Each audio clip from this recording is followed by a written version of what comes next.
Cette dernière page m'a tué avec en plus un Saitama qui a quand même pris le temps d'enlever ses bottes dans cette maison délabrée pour s'asseoir avec notre cher Garou. Et oui, le respect avant tout.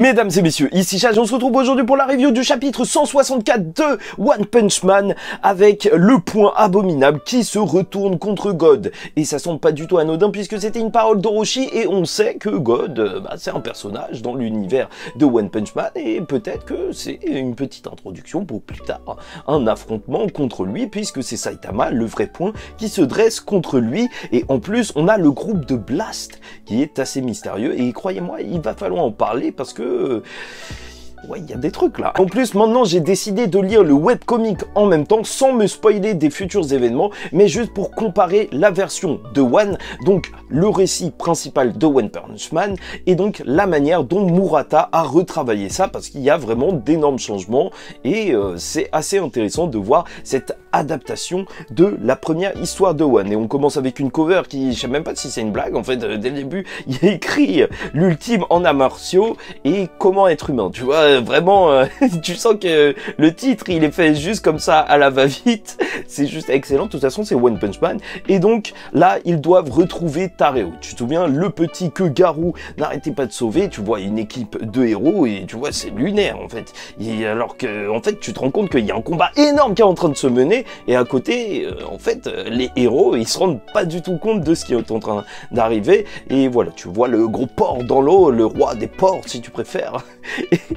Et après on retourne sur notre cher Saitama et surtout Garou qui va tenter toutes les différentes idées possible à sa disposition, alors qu'il a déjà essayé de le surpasser en termes de vitesse et de pouvoir. Maintenant, il va essayer l'attaque en donnant plein de coups et la seule chose que Saitama va remarquer, c'est juste qu'il a 2 bras en plus et ça fait pas grand chose. Et oui, Saitama, ça change rien du tout, hein, que t'aies 2 ou 3 000 bras, dans tous les cas, il l'arrêtera et donc il va tenter d'être créatif et c'est là qu'il va le tenir avec 2 nouvelles ailes en plus pour le propulser jusqu'au centre de la Terre. Mais tu vois, une attaque qui est lunaire. Encore une fois, Murata, c'est une idée de lui qui était normalement pas dans la version de One Punch Man, donc la première version, en fait, nous montrer cette attaque qui irait jusqu'au centre de la Terre. Et ça, c'est juste génial. En termes de démesure épique, c'est vrai que c'est Murata, il fait énormément le taf en fait.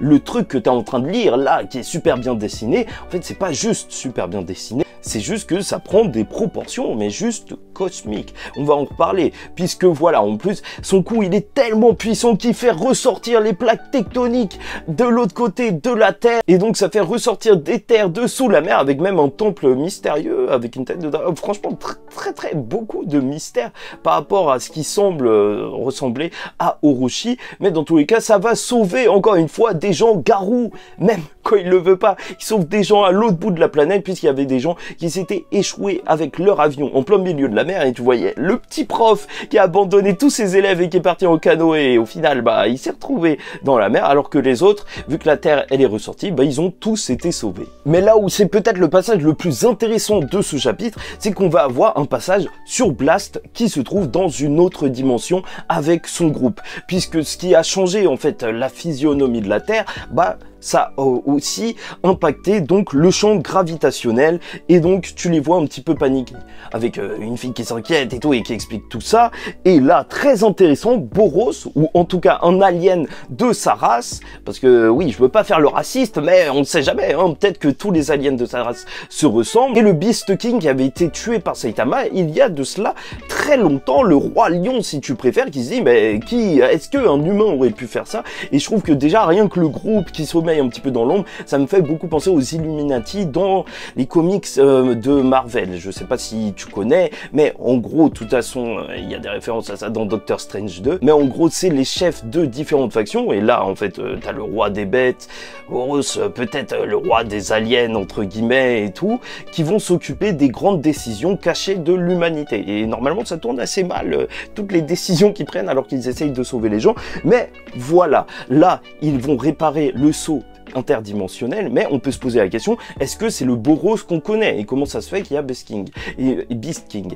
Et c'est pour ça que je me dis peut-être que, et c'est la théorie peut-être même la plus populaire, c'est que c'est sûrement en fait des personnages qui viennent d'une autre dimension, d'un autre univers, un univers parallèle où justement Boros il n'aurait pas rencontré Saitama et Blast l'aurait emmené dans cette quête de sauver le multivers, ou en tout cas de le protéger, protéger les failles interdimensionnelles ou je ne sais quoi.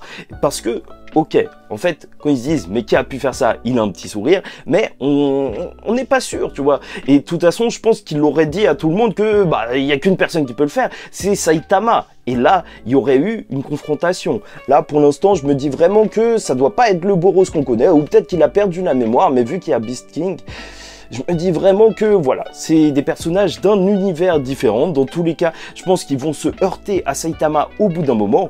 Pourquoi pas dans un... Ça n'existe pas dans le webcomic apparemment, enfin, de ce que j'en ai lu. Pourquoi pas même qu'ils arriveraient, tu vois, pour arrêter Garou, même, parce que Garou, lui aussi, en fait, c'est lui qui était à l'initiative de cette attaque, pour le tuer, et que Saitama, il le protégerait. Tu vois, une scène d'Avengers où ils arriveraient à travers des portails, et en fait, c'est Saitama, le Thanos, qui viendrait les battre. Ce serait juste excellent. Bon, bref. En dehors de ça, on va s'arrêter là pour Blast, mais ça reste quand même très intéressant. Je vous le dis, moi, je vois une confrontation avec Saitama. Et donc, en parlant de ce vieux chauve, il va réussir à se sortir de cette attaque en donnant un enchaînement de coups de poing normaux. Et c'est là que Garou, il va se rendre compte qu'il va pas réussir à battre Saitama. Là, ça y est, c'est clair et net. Il a tout essayé. Et c'est là où, quand même, c'est assez fort parce que, en termes de narration, il y a un côté assez épique et même mélancolique dans cette fin de chapitre où il se rend compte que Orochi, quand il parlait du point qui détruirait et qui se rebellerait contre God, alors il se rend compte que peut-être c'est Saitama dont il parlait et pas de lui. Tu sens vraiment que son rêve de mal absolu, il est brisé à ce moment précis et que probablement il va mourir, en tout cas face à Saitama. Et c'est pour ça que tu as une scène qui est vraiment pleine d'émotions. Ils sont sur la mer, tu as de l'eau qui coule un petit peu en mode pluie, avec un Garou qui a quand même tout abandonné, qui a abandonné son humanité, son sensei pour en arriver là. Tout ça dans ce décor triste, c'est vraiment émouvant. Sa dernière charge pour foncer et terminer Saitama en lui donnant un point, et le Saitama qui l'arrête juste comme ça. Et tu vois vraiment que Garou, il est à bout, tu vois, il est comme ça, tue-moi, tue-moi, tue-moi. Et le Saitama qui va lui sortir, bon, j'ai l'impression que tu as des problèmes.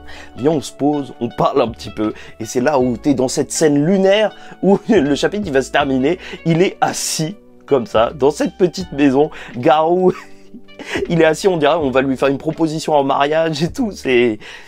Je ne sais pas quoi dire. Est-ce qu'ils vont jouer à des jeux vidéo? Non, je pense pas, il va y avoir une conversation, mais c'est ouf. Et en termes de comparaison avec donc le webcomic de One qui est à l'origine de cette histoire de One Punch Man, c'est vrai que c'est totalement différent. En fait, je m'attendais pas à ça, pas à ce que des points soient entièrement différents, parce que en fait, la mise en scène de One, c'est en fait de te montrer normalement le combat de Garou, qui est quand même très axé sur ses transformations. En fait, dès qu'il commence à perdre, bah, tu vois qu'il se transforme de plus en plus, et ça fait qu'il se déshumanise de plus en plus, et au final, t'as un Saitama qui l'arrête et qui lui dit « Mais en fait, tu deviens de plus en plus faible. » Tu vois, symboliquement, plus il devient un monstre, plus il s'éloigne de ce qui fait réellement sa force. Et c'est pas anodin puisque c'est quand même un personnage, Garou, qui s'est surpassé pour sauver un gamin.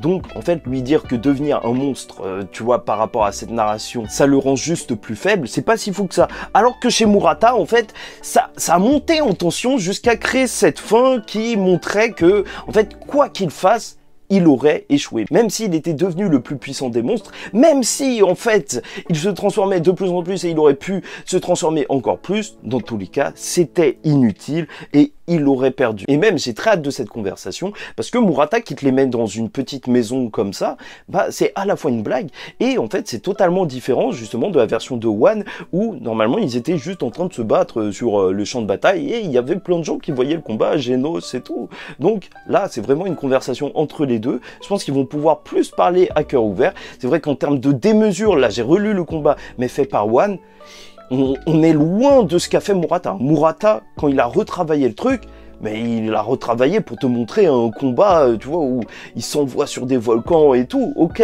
c'était épique dans la version de One. Au bout d'un moment, il balançait carrément une partie du sol, Saitama, sur Garou. Mais là, franchement, c'est tellement différent, c'est super intéressant à voir. Donc, n'hésitez pas à me dire si vous appréciez en fait que je fasse ce genre de comparaison, si je vous parle des deux versions différentes, parce que c'est intéressant de voir justement où veut en venir Murata. Likez ou dislikez la vidéo si ça vous a pas plu. En tout cas, c'était un plaisir pour moi de vous la faire. Commentez, donnez-moi votre avis sur ce chapitre. Abonnez-vous si vous n'êtes pas abonné. Et en attendant la suite, je vous dis ciao tout le monde et surtout, faites très attention à vous et paix sur vous.